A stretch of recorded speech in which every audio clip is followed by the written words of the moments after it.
Hi friends, எல்லாருக்கும் வணக்கம். எல்லாரும் எப்படி இருக்கீங்க? கைஸ், இன்னைக்கு பேச போற வீடியோ வந்து ரொம்ப முக்கியமான வீடியோ அப்படின்ட்டு நான் நினைக்கிறேன். நீங்களாம் எப்படின்னு தெரியல எனக்கு. பட் நான் இது ரொம்ப முக்கியமான வீடியோ. இது இப்ப எல்லாரும் பேசியே ஆகணும் அப்படின்னு நான் நினைக்கிறேன். பட் இதுல நம்ம சொசைட்டில பார்க்கும்போது அப்படிங்கிற ஒரு இந்த மாதிரி யாருமே பேச மாட்றாங்க. அது கொஞ்சம் வருத்தமா தான் இருக்கு. சரி, ஓகே, யார் பேசுனா என்ன? நம்ம பேசுவோம். சரிங்களா? இத நம்ம வந்து இந்த சீசன் இல்ல. போன சீசனே பேசணும்னு நினைச்சோம். பட் எனக்கு இப்படிப்பட்ட சேனலோ அப்படி எனக்கு எதுவும் இல்ல. பட் இப்போ எனக்குன்னு ஒரு சேனல் இருக்கு. சின்னதோ பெருசோ அது எனக்கு இருக்கு. அதனால நான் சொல்ல வரத நான் இத ஷேர் பண்ணணும்னு நினைக்கிறேன். சரிங்களா? என்ன சொல்ல போறோம்னா, பிக் பாஸ் தாங்க. பிக் பாஸ் வந்து டெலிகாஸ்ட் ஆயிடுச்சு. அக்டோபர் 5 டெலிகாஸ்ட் ஆயிடுச்சு. இப்போ வந்து ப்ரோகிராம் எல்லாம் ஓடிட்டு இருக்கு. நீங்களும் எல்லாமே பார்த்துட்டு இருக்கீங்க. இதுல வந்து அ திவாகருக்கு ஓட்டு போடலாமா? இல்ல கலையரசனுக்கு ஓட்டு போடலாமா? சனிக்கிழமை விஜய் சேதுபதி யார திட்டப் போறாங்க? அப்படின்ட்டு நெறைய டிஸ்கஷன் போயிட்டுருக்கு. ரொம்ப ஒரு இம்பார்ட்டன்டான ஒரு டிஸ்கஷன். நம்ம நாட்டுக்கும், மக்களுக்கும் தேவையான ஒரு டிஸ்கஷன் வந்து போயிட்டுருக்கு. நான் வந்து திவாகருக்கு ஓட்டு போட போறேன். நீ வந்து கலையரசனுக்கு ஓட்டு போட போறேன். இங்க வந்து எந்த இடத்துல நியாயம் இருக்கு? யார் பக்கம் தீர்ப்பு சொல்லலாம்? யார் தப்பு பண்ணா? அப்படின்ட்டு நெறைய பிக் பாஸ விட வெளிய பெரிய டிஸ்கஷனா போயிட்டுருக்கு. இல்லையா? அது போறது போகட்டும். சரிங்களா? நம்ம இன்னைக்கு எத பத்தி வீடியோ பேச போறோம்னா, பிக் பாஸ்ல ஒரு 20 கண்டஸ்டன்ட் இருப்பாங்க. இல்லையா? பிக் பாஸ்ங்கிற அந்த ஷோ வந்து ரொம்ப ஒரு ட்ரெண்டான ஒரு ஷோ. எல்லாருக்குமே தெரிஞ்சிருக்கும். தமிழ்ல ஸ்டார்ட் பண்ணது கிட்டத்தட்ட எல்லா லாங்குவேஜ்லயுமே போயிடுச்சு. அவ்ளோ ஃபேமஸா போயிட்டுருக்கு கிட்டத்தட்ட. இதுல வந்து நம்ம என்ன பேச போறோம்னா, கண்டஸ்டன்ட் வந்து எப்பவுமே சூஸ் பண்ணுவாங்க இல்லையா? அதே மாரி இந்த கடைசி 20 பேர் சூஸ் பண்ணாங்க. அதுல நமக்கு ஒரு 3 கண்டஸ்டன்ட் சூஸ் பண்ணதுல நமக்கு உடன்பாடு இல்ல. நம்ம வந்து அத தீவிரமா எதிர்க்கிறோம். வன்மையா கண்டிக்கிறோம். "என்னப்பா அவ்ளோ பேச்சு பேசுற? என்ன ஆச்சு?" அப்படின்னா சொல்றேன். இந்த வீடியோ ஃபுல்லா பார்க்கலாம். என்னன்னா காய்ஸ், 20 பேர் இருக்காங்க. 20 பேத்துல நமக்கு ஒண்ணும் இது இல்ல. என்னன்னா, அதுல ஒரு 3 கண்டஸ்டன்ட் வந்து நமக்கு பிரச்சனை. என்னன்னா, யார் யாருன்னா, டாக்டர் திவாகர், ம் கலையரசன், அரோரா சென்ட்லர். இவங்க 3 கண்டஸ்டன்ட் வந்து இது அவரு திவாகர்லாம் ஃபர்ஸ்ட் கண்டஸ்டன்ட். ம். அவங்களுக்கு எல்லாமே ஒரு பெரிய இன்னொரு பேர் ஒண்ணு இருக்கு. அதெல்லாம் நான் சொல்ல விரும்பல, சொல்லவும் கூடாது அப்படின்னு நெனைக்கிறேன். சரிங்களா? ஃபர்ஸ்ட் வந்து திவாகர் பத்தி பாத்துரலாம். ஏன்னா கைஸ், நம்ம ஒரு பிக் பாஸ் ஷோல வந்து ஒருத்தர கூப்பிடுறோம்னா, அவங்களுக்குன்னு ஏதாவது ஒரு திறமை இருக்கும். ஸோ, அந்த திறமைய வெளிக்கொண்டு வரதுக்கு அவங்களுக்கான வாய்ப்பு இருக்காது. ஸோ, பிக் பாஸ்ங்கிறது ஒரு பெரிய ஷோ தான். ஏன்னா விஜய் டிவி தமிழ்நாட்டிலே ஒரு நம்பர் 1 டெலிவிஷனா இருக்கு. எல்லாரோட விஜய் தமிழ், சன் டிவிய விட விஜய் டிவி தான் நம்பர் 1 டிவி. எல்லாத்துலயுமே அவன் அடிச்சுக்க ஆளே கிடையாதுன்னு வச்சுக்கோங்களேன். தெளிவா எல்லாமே பண்ணுவான். அப்படிப்பட்ட ஒரு ப்ரோகிராம்ல வந்து நம்ம வந்து பார்ட்டிசிபேட் பண்றோம்னா, நமக்கு எவ்வளோ பெரிய ஒரு ஃபேம் கிடைக்கும் பாருங்களேன். நமக்கு எவ்வளோ பெரிய ஆப்பர்ச்சுனிட்டி எல்லாமே கிடைக்கும். அப்படிப்பட்ட ஒரு ப்ரோகிராம்ல யாரெல்லாம் கொண்டு வரலாம்? ஸ்டார்டிங் தான் அப்படிதான் கொண்டு வந்திருக்காங்க. இப்போ 2, 3 சீசனா தான் ரொம்பா போயிட்டுருக்கு. ஏன்னா இத போன சீசன்லயே பேசணும்னு நெனச்சேன். ஜிபி முத்துன்னு ஒரு ஆள கொண்டு வந்து இறக்குனீங்க. ஜிபி முத்து யாரு? என்ன திறமை இருக்கு ஜிபி முத்துக்கு? ஜிபி முத்து என்ன பண்ணிட்டாருன்னு நீங்க கூப்பிட்டீங்க? கெட்ட கெட்ட வார்த்தையில பச்சை பச்சையா பேசினான். அவன கூப்பிட்டு வந்து நீங்க வந்து பிக் பாஸ்க்குள்ள இறக்கிட்டீங்க. போன கடைசி பேசணும்னு நெனச்சேன். பட் எனக்கு இந்த மாரி ஒரு சேனல் இல்ல. ஆனா இந்த கடைசி எனக்கு இந்த சேனல் இருக்கு. நான் அதனால பேசுறேன். என்னடா பண்ணிட்டாங்க நீங்கலாம் இவங்களலாம் இறக்குறீங்க? உண்மையிலே எனக்கு கோவம் வருது கைஸ். நான் முடிஞ்ச அளவு எமோஷன கட்டுப்படுத்தி நான் பேசுறேன். சரிங்களா? என்ன பண்ணிட்டாங்க? திவாகர் அவரு வந்து பிசியோதெரபியா இருக்காரு. குட். ஒரு டாக்டரா இருக்காரு. ஓகே. மத்தபடி அத விட வேற என்ன பண்ணிருக்காரு? ம். நல்லா ஆக்ட் பண்றாரா? அப்படின்னு அவரு நம்பிட்டு இருக்காரு. எல்லாத்தையும் நம்ப வச்சுட்டு இருக்காரு. அது உண்மையா? நீங்க சொல்லுங்க. அப்படி நடிக்கிறான், இப்படி நடிக்கிறான்ட்டு அது கம்யூனிட்டி ரிலேட்டடா பேசிக்கிட்டு, என்ன திறமை இருக்குன்னு இந்த ஆள்லாம் கொண்டு வந்து கூப்பிடுறீங்க? ஃபேம் இருக்கிறனாலயா? அ ஃபேம் நல்லா பார்ப்பாங்க. டிஆர்பி வைக்கிறோம் அப்படிங்கிற ஒரு செல்ஃபிஷ்ங்கிற நோக்கத்துக்கு. ஓகே, சுயநல நோக்கம் இருந்து போது. அதுக்கு ஒரு ரெஸ்பான்சிபிலிட்டிஸ் வேணாம்? அப்போ நீங்க நீங்க பண்றது வந்து என்னன்னா, மத்தவங்கள அஃபெக்ட் பண்ணும். ஏன்டா பைத்தியக்காரத்தனமா பண்றவன நீ வந்து பிக் பாஸ்க்குள்ள கூப்பிடுற, நான் வந்து திறமையானவனா இருக்கேன். எனக்கு அவ்வளோ திறமை இருக்கு. நான் அவ்வளோ பண்ணிட்டு இருக்கிறேன். என்ன நீ கூப்பிட மாட்ட. உன்னோட நோக்கம் திறமையானவங்கள வளர்த்து வர்றதா? இல்ல கோமாளித்தனம் பண்றவன உள்ள கூப்ட்டு காசு சம்பாரிக்கிறதா? ம். சொல்லுங்க. டிஆர்பி தானே நோக்கம் உனக்கு?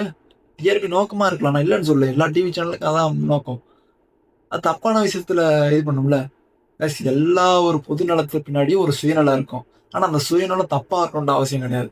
சரிங்களா? ஆனா நீ நீ வந்து பண்றது என்ன வேலை? அப்போ இப்ப நீ சுதா திவாகர் உள்ள இருக்கிறன்னா, அவருக்கு என்ன திறமை இருக்குன்னு உள்ள இருக்கிற? பைத்தியக்காரன் மாரி நடிக்கிறது, அது பண்றது, மத்த நடிகர தரக்குறைவா பேசுறது. ம். ரொம்பவே தப்பு. சரிங்களா? திவாகர் உள்ள போனா எல்லாருமே பார்ப்பான். இப்போ ஒரு ரோட்ல பைத்தியக்காரன் டான்ஸ் ஆடுறான்னு வச்சுக்கோங்களேன். ஒரு 20 பேர் சுத்தி வேடிக்கை பார்ப்பான். அவன் வேடிக்கை பார்க்கறாங்கிறதுக்காக அந்த பைத்தியக்காரன் நல்லா பண்றான்னு அர்த்தம் கிடையாது. ஒரு பைத்தியம் ரோட்ல அலைஞ்சிட்டு இருக்குது அப்படின்ட்டு கோமாளித்தனம் பண்ணிட்டு இருக்கு பார்க்கறது. அதே மாரி தான் திவாகரும். அ சாரி கிருஷ்ணா ஏதாவது தப்பா பேசினா கமெண்ட் செக்ஷன் சொல்லுங்க. நான் முடிஞ்ச அளவு மரியாதை குடுத்து தான் பேசணும்னு பார்க்குறேன். ம். நீ அந்த மாரி ஒரு ஆள கூட்டு வந்து நீ வந்து பிக் பாஸ் ஃபர்ஸ்ட் ஆளா இறக்குற. அதுல ஒரு காரணம் சொல்றாங்க பாருங்க. அச்சோ! எவனுமே சொல்லமாட்டான். எந்த கண்டஸ்டன்ட்டுமே அந்த மாரி சொல்லலங்க. அப்போ உங்களுக்கு ஒரு நோக்கம் இருக்கு. இந்த மாரி ஒரு ஆள உள்ள கொண்டு வந்தா நம்மள வந்து மக்கள் என்ன சொல்லுவான்? அதுக்கு ஒரு நம்ம காரணம் சொல்லணும். அவரோட ப்ரொஃபஷனலா அவரு சூப்பரா இருக்காமா, ப்ரொஃபஷன்ல. அவரோட ஐக்யூ எல்லாமே அவருக்கு அவ்ளோ டெஸ்ட் வச்சு எடுத்தாங்களாம். அதெல்லாம் ஏன் சொல்றீங்க? எந்த கண்டஸ்டன்ட்டும் அத சொல்ல கிடையாது. அப்போ நம்பணும் நாங்க. ஓ! இதுக்காக மட்டும் எடுக்கல. அவருக்கு பெரிய எக்ஸாம் தெரியாதா? என்ன எக்ஸாம் எழுதியிருப்ப? என்ன பண்ணியிருப்பன்னு? ம்.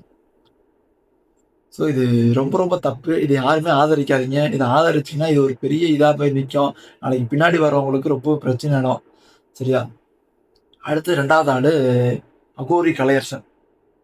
அதே கொஸ்டின் தான். என்ன பண்ணிட்டான் அகோரி கலையரசன்? இவரோட வரலாறு தெரியுமா? ஃபர்ஸ்ட் நல்லா படிச்சிருக்கான். அதுக்கப்புறம் வந்து அந்த என்ன சொல்றது? நாட்டுப்புற கலைஞர் அதெல்லாம் பண்ணிட்டு இருந்தான். அது வரைக்கும் ஓகே. அதுல ஒண்ணும் பப்பு வேவல. அதுக்கப்புறம் சாமியார் வேஷம் போடுறான். நம்ம தமிழ்நாட்டுல அதானே. சாமியார் வேஷம் போட்டா சம்பாரிக்க நல்ல வழியாச்சு. மக்கள் சாமியார்ன்ட்டா போதும் போய் கால்ல விழுந்துட்டா லட்ச லட்சமா காசு குடுக்க ரெடியா இருக்கு. அது அது ஒரு பெரிய ஒரு நெகட்டிவ் பாயிண்ட் இல்லையா நம்மகிட்ட? சப்போஸ் அகோரி ஆவறான், நான் பணம் தின்னா, அத தின்னேன், காசிக்கு போனேன், சாமி எனக்கு வரம் குடுத்தா அப்படின்னு ஒரு உருட்டு உருட்டுனான். அதுக்கப்புறம் அது பக்கம் தான் கொஞ்ச நாள் வேலையாயிடுச்சு. அதுக்கப்புறம் அவன போய் அடிச்ச அடியில, அதுக்கப்புறம் வந்துட்டான் ப்ராஸ்டியூஷன்ல போய் படுத்துட்டான். அவன் வந்து அந்த மாரி படுத்துட்டான். இதுல என்ன கொடுமைன்னா கைஸ் அவனோட ஒய்ஃப வச்சு இது பண்ணிட்டானுங்க. அத அவனுங்களே ஓப்பனா சொல்ட்டானுங்க. என்ன? அப்ப நான் காசுக்காக என்ன வேணா பண்ணுவேன். அப்படிங்கிற ஒரு ஆள கொண்டு வந்து நீங்க கூப்ட்டுருக்க. அப்ப என்ன என்ன நீங்க சொல்ல வரீங்க? தமிழ்நாட்டு மக்கள்ட்ட நீங்க என்ன சொல்ல வரீங்க? என்ன காட்டுறீங்க நீங்க? என்ன? இந்த மாரி ஒரு பைத்தியக்காரத்தனம் பண்ணிட்டு இருக்க ஆள நீங்க கொண்டு வந்து உள்ள போட்டுட்டு, எல்லாரும் பாருங்கடா அப்படிங்கிறீங்க. அப்போ உங்களுக்குலாம் நோக்கம் என்ன? டிஆர்பி மட்டும் தானே? காசு மட்டும் தானே? அதுக்கெல்லாம் வேற தொழில் இருக்கு. காசு மட்டும் தான் வேணும். என் நோக்கம் காசு தான்னா, அதெல்லாம் வேற எவ்வளவோ தொழில் இருக்கு. அப்ப அவனுக்கும் உங்களுக்கும் என்ன வித்தியாசம்? சொல்லுங்க. இவன் காசுக்காக என்னன்னா சாமியார் வேஷம் போட்டான். போய் இதுல ப்ராஸ்டியூஷன்ல பார்த்துக்கிட்டான். தன்னோட மனைவியே காசுக்காக போய் இன்டர்வியூ குடுக்க வச்சான். போய் இன்டர்வியூ போய் என் கணவர் என்னை ஏமாத்துறாரு, கணவர் என்னை ஏமாத்துறாரு போய் இன்டர்வியூ எல்லாமே நம்புனான். இந்த மாரி ஒரு ஆள நீ கொண்டு வந்து நீ இவ்வளோ பெரிய ரியாலிட்டி ஷோல விட்டுட்டு வேடிக்கை பார்த்துட்டு இருக்கன்னா, எப்படி இத பார்த்துட்டு இருக்க முடியும்? இத பார்த்துட்டு எல்லா இன்ஃப்ளூயன்ஸரும் சும்மா இருக்கான். ம்.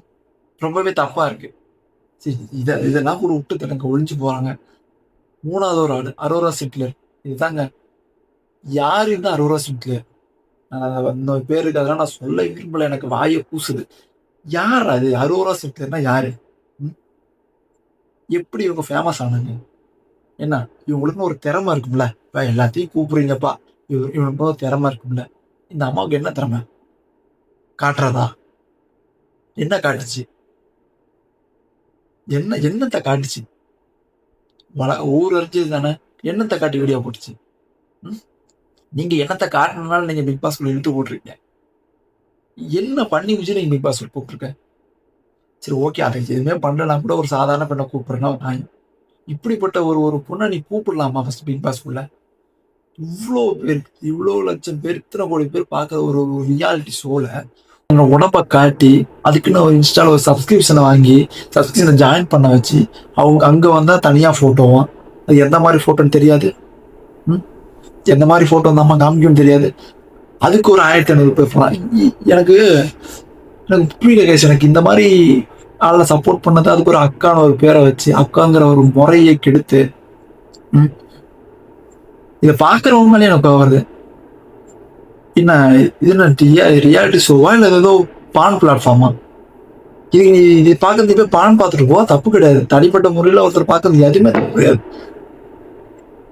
அப்படி ஒரு பப்ளிக்கே இவ்வளோ பெரிய சேனல்ல நீ வந்து ஒரு ஒரு பாடல ஆக்ட் பண்ற மாதிரி காட்டுறவங்கள தூக்கிட்டு வந்து இதில் போடுறேன்னா இதை பார்க்குற ஒருத்தர் ஆடியன்ஸ் எப்படி ரியாக்ட் பண்ணுவான் சொல்லுங்க? ஒரு ஒண்ணுமே இல்லைங்க. இது வந்து டிவி ஷோ தான். இது வந்து சென்சார் கின்சார் எந்த ஒரு கட்டில் மொபைல்லையாவது 18+ எல்லாமே கேட்கும். இதுல வந்து எதுவுமே கிடையாது, எல்லாம் பார்க்கறதான். சென்சார்லாம் போவே போகாது இந்த மாதிரி ரியாலிட்டி ஷோ. அப்போ ஒரு பையன் பார்க்கறான், இவங்க யாருன்னு தெரியாத ஒரு பையன் அவன் கூகுள் டைப் பண்றான்னா அப்ப அவன் அதை பார்க்கும்போது அவன் எப்படிப்பட்ட மனநிலையா இருப்பான்? இப்ப ஆல்ரெடி போன் வந்து இன்ஸ்டாகிராம் வச்சு முக்கா எல்லாம் கெட்டு போயிடுச்சு. ஆன்லைன் லாக்டவுனுக்கு அப்புறம் நீ அவனை விட்ட திரும்ப நீ இந்த மாதிரி கொடுக்குறனா உன் நோக்கம் தான் என்ன? பணம் சம்பாதிக்கிறதுனா அந்த மாதிரி டிஆர்பி காட்டி டிஆர்பி ஏற்றி பணம் சம்பாதிக்கணும்.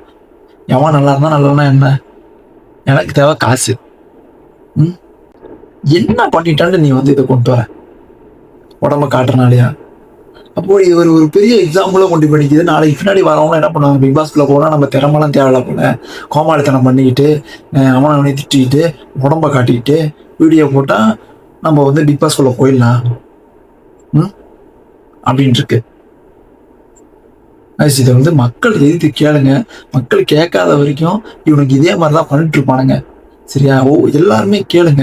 ஏன்னா இப்ப நம்ம பாக்குறோம், இங்க ஆரம்பிச்ச பிக் பாஸ் தெலுங்கு, கன்னடா, மலையாளம் எல்லாத்துலயும் அங்கெல்லாம் வேற மாதிரி போயிட்டு இருக்கு. அவன் ஒரு ஃபுல்லா ஒரு ரொமான்ஸே இறக்கிட்டு இருக்கான் அங்க. நாளைக்கு தமிழ்லயும் வராதுங்கிறது என்ன நிச்சயம்? அதான் இந்த மாதிரி ஆளுங்களை இறக்கிட்டீங்களே, இது வந்து ஒரு ஃபர்ஸ்ட் ஸ்டெப். இந்த மாதிரி ஆளுங்களை இறக்குனா நம்ம வந்து மக்கள் எப்படி ரியாக்ட் பண்றாங்கன்னு பார்க்கலாம் அப்படிங்கிறது ஃபர்ஸ்ட் ஸ்டெப். ஏன்னா போன ஜிபி முத்து இறக்குறானுங்க, அதுக்கு பெருசா எதுவும் பேக் ஃபயர் ஆகல. அதுக்கப்புறம் இந்த மாதிரி ஒரு ஆளை இறக்குறானுங்க. அப்போ ஒரு ஆபாசமான ஆளை இறக்குனானுங்க, ஒரு அபியூஸா பேசுற ஆளை இறக்குனானுங்க. இப்போ அடுத்த சீசன்ல கோமாளித்தனம், ஒரு தப்பான ஒரு இது பண்ற பொண்ணு.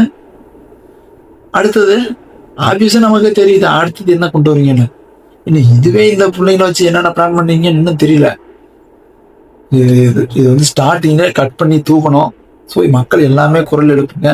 இதை வச்சு சம்பாதிக்கணும். நீங்கள் இன்ஃப்ளூயன்சர் நான் தப்பு சொல்ல, இதெல்லாம் தயவுசெய்து பேசிட்டு வீடியோ போடுங்க. அவங்களெல்லாம் பிரபலப்படுத்தாதீங்க, அவங்களுக்கு ஹைப் கொடுக்காதீங்க, இன்ஸ்டா ரீல்ஸில் அவங்க ட்ரெண்ட் பண்ணாதீங்க. சரியா? அவன் நாளைக்கு அவன் விஜய் டிவியை 3 நினைச்சாலும் நீங்கள் ட்ரெண்ட் பண்ணிட்டீங்கன்னா அதுக்கு டிஆர்பி அதிகமாகிடுச்சுன்னா அவன் க்ளோஸ் பண்ண மாட்டான். சரியா? அது அந்த அம்மா சொல்லுது, அந்த அரோராவோட ஃப்ரெண்டு சொல்லுது, அந்த இதுல லான்ச்சிங்ல அவங்களுக்கு வந்து வெளியே ஒரு பேர் இருக்கு, அது இல்லாம அரோரான்னு பேர் வரணும். அந்த பேரை கொண்டு வந்தது யாரு? அதை வச்சு நீ சம்பாதிக்கணும்னால அந்த பேரை கொண்டு வந்த. அப்ப மட்டும் காசு சம்பாதிக்க மட்டும் உனக்கு அந்த பேர் தேவைப்படுது. இப்போ உனக்கு அந்த பேர் தேவைப்படலையா? தயவு செய்து எல்லாருமே குரல் கொடுங்க. நம்ம கொடுத்தாதான் எனக்கு மாறுவானுங்க. இவனுங்களாம் ஒரு அக்கறை மயிலும் கிடையாது. காசு வந்தா போதும், எக்கேடு கட்டா போங்கடாங்கிற நினைக்கிற ஆளுங்க அந்த விஜய் டிவி மாதிரி ஆளுங்களா. டிஆர்பி மட்டும்தான் இவனுக்கு வேணும். மற்றபடி இவனுக்கு எந்த ஒரு மக்கள் மேல அக்கறையோ ஒரு சமூக அக்கறையோ எதுவுமே கிடையாது. எல்லாம் டிஆர்பி. அதுக்காக என்ன வேணா பண்ணுவானுங்க பாருங்களேன். ஸோ தயவுசெய்து இந்த மாதிரி ஆளுங்களாம் எஃபெக்ட் பண்ற ஆப்ஷன் தான். தயவுசெய்து ஓட்டு போடாதீங்க. இந்த ஓட்டுக்கு இருக்கிற அவமானம் இதெல்லாம் வெளியே துரத்துங்க இதெல்லாம். சரியா? நீங்க ஐபி ஏற்றி விட்டீங்கன்னா அவங்க மேல பேக் ஃபயர் வந்தாலும் பிக் பாஸ் காப்பாதான் நினைப்பானுங்க. அதான் அவங்களுடைய எச்சத்தனமான பசங்க அவங்க. சரிங்களா? ஸோ தயவுசெய்து தெரிஞ்சுங்க. மக்கள் நம்ம எல்லாம் சொல்ல ஆட்டோமேட்டிக்கா பிக் பாஸ் தூக்குவான் அவனை. என்ன நம்ம மக்களை எதிர்ப்பு வச்சுட்டுலாம் ஒரு ஷோ நடத்த மாட்டான். மெசேஜ் எல்லாருமே பேசுங்க. இந்த வீடியோவை ஷேர் பண்ணுங்க. பிக் பாஸ் பார்க்குற ஃப்ரெண்டுக்கு ஷேர் பண்ணுங்க. இன்னும் உங்களுக்கு எல்லாம் யாரும் தோணுதோ உங்களுக்கு எல்லாத்தையுமே ஷேர் பண்ணுங்க. இந்த மாதிரி ஒரு கல்ச்சரா நம்ம தமிழ்நாட்டுக்கு வேண்டாம். அதை நம்ம வளர்க்கவே கூடாது. தெரிஞ்சோ தெரியாமோ நம்ம அலோவ் பண்ணிடவே கூடாது இந்த மாதிரி ஒரு டிவி ஷோஸ்ல. சரியா? ஓகே கைஸ், நான் பேச நினைச்சதை பேசிட்டேன். உங்களுக்கு தோன்றதை கமெண்ட் செக்ஷன் சொல்லுங்க. இவங்க 3 பேர் இருக்கிறது சரியா, நான் பேசுறதுனா இவங்க தப்பா அப்படின்னு கமெண்ட் செக்ஷன் சொல்லுங்க உங்களுக்கு தோன்றதை. ஓகேவா? இன்னொரு நாள் வீடியோல பார்க்கலாம். பாய்.